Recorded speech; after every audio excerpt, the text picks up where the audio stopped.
Kuri uyu wa gatanu igenekerezo rya 23 Kigarama ni hishure ryisumbuye ry'imyuga ETS Buntu ryatanga impapuro z'umutsindo kugwaruka rurangije umwaka wa nyuma mu bisata bitandukanye biri kuri iryo shure nk'igisata c'amahoteli n'ingenzi, igisata co guhingura umwimbu tiyaya n'igisata co gushona no kubaza, bose hamwe bakaba bangana 40. Mu ijambo yashikirije umuyobozi w'iryo shure Engineer Gwasa Leonard yamenyesheje ko iryo shure ritanga ubumenyi bw'akanovera buheza bugafasha gwaruka kwibeshaho. Akaba yasavye iyo mikangara kuja gukoresha ubwo bumenyi baronse mu gukorera hamwe mu mashira hamwe gutyo biteza imbere. Musi twaramutse rutanga impapuro z'umutsindo ku banyeshuri bahejeje igisata kijejwe ivy'amahoteli n'ingenzi n'igisata kijejwe cyo guhingura umwimbu. Iruhande y'ivyo twatanze izi mpapuro z'umutsindo za certificat ku baregwa bahejeje ibisata by'imyuga, umwuga wo kurarira n'umwuga wo kubaza. Nizo diplome dutanze uno munsi. Aha muri ETS Buntu dutanga ubumenyi bwinshi, turatanga ubumenyi bukwiye. Mwabonye muri ariya mu nzu dutangiyemo amadiplome twashize ahabona ibyo abo bana biga, batavyiga mu majambo gusa mugabo bisha no mu ngiro. Twarerekanye ibyo bakoze, barahinguye agapiripiri, barahingura amavuta y'ivoka, barahingura ibyo twita mayoneze, barakora ifu y'ubuyi, bongera barakora nuze umutobe w'inanasi. Nibyo twerekanye ko bashoboye gukora. Twerekanye kandi ko bashobora kubika itomati zikamara imyaka 2 irenga ataco ziraba. Kuko iyo tubigisha gukora no kubika, kuko koze udashobora kubika naco byaba bimaze ibintu byoza bibonekana. Bagiye mu bikorwa bitandukanye, kuko muri bo aba banyeshuri benshi baratoye ikibazo ca leta cy'uburenganzira bwo kuja muri za kaminuza. Benshi batubwira ko bagiye guca biga za kaminuza, kandi muri bo harimwo abafise umugambi wo kuja kuzokora ikibazo, kandi bazokora ejo bundi tariki 29 itariki 30 ikibazo cyo kwinjira muri bya bisata by'akarorero muri kaminuza bimwe bita Pole d'Excellence. Hari abagabije kuja gukora, arabiyandikishije bazoja gukora. Uwo n'umucumi.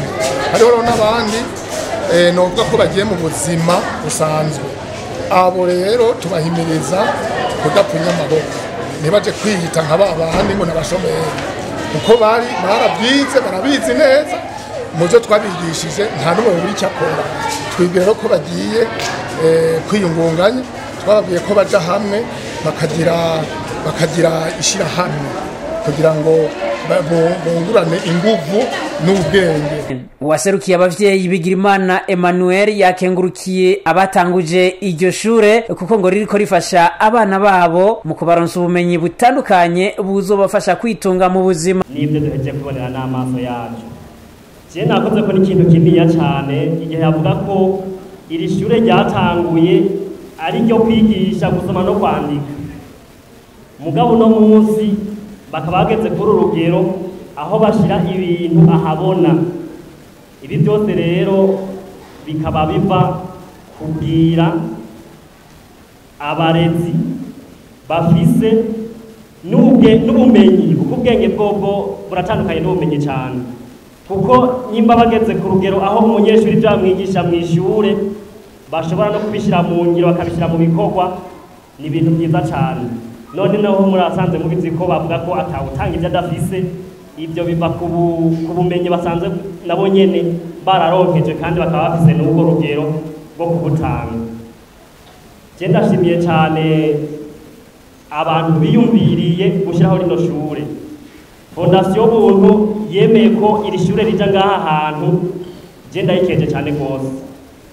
Ni ibintu byo kwishimira kubona batarishize ahandi hantu bakarishira ngaha hantu, kubona abanyeshure bageze kuri urugero aho ibyo bakora bavyerekana abavyeyi bakabona byo kuri yuko umunyeshure atanuka kwishura kugira ngo aje gusamara canke se ngo umuvyeyi ahave yemera akitanga kugira ngo umunyeshuri aje kw'ishure bihave biherera ngaho honyene. Nivyo kwishimira rero, kandi mwanavyumvise yuko niyo bagiye mu gukora ikibazo ca leta batora ikibazo bose ugasanga bagitoye bose, ugasanga hasigaye kumwe canke babiri batagitoye. Turashimiye rero abitanze bose kuno munsi kugira ngo ibi bikorwa bihave bishoboka. Abakenje n'abavyeyi kuko uno munsi nubwo hazinutse akavura kandi bamwe baciye no gutanga amanota ku mashure bigisha, kuko hano ndazi ko arimwo abigisha, hariho n'abari barereye ku yandi mashure mugabo bigoye bagashika ngaha ku mwanya. Ndabashimiye cyane rwose, Imana nibahezagire. Ivyo birori rero bikaba vyatangujwe no gutanga umwimbu ku banyeshure bose w'igice ca mbere.